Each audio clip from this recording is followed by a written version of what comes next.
நீ படிச்சு என்ன வர போகிற, ம். நீ என்ன அப்படின்னு நிறைய பேர் நான் இந்த மாதிரி மிலிட்ரிக்கு போவேன்.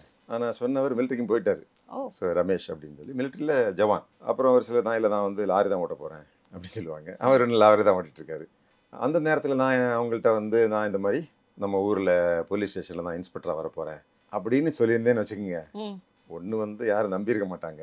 இன்னொன்று மேபி எனக்கு வந்து கொஞ்சம் பேராசைன்னு நினச்சிருப்பாங்க. நாங்கள்லாம் போலீஸ்ன்னு ஆசைப்படுறோம், நீ எப்படி இன்ஸ்பெக்டர் ஆக முடியும் அப்படி தான் நினச்சிருப்பாங்க. ஒரு காவல் நிலையத்துக்கு இன்ஸ்பெக்டராக வருதுங்கிறது அந்த ஊரில் அந்த நேரத்தில் அந்த பள்ளிக்கூடத்தில் ம். அது ஒரு பெருசாக தான் நினைக்கப்பட்டது.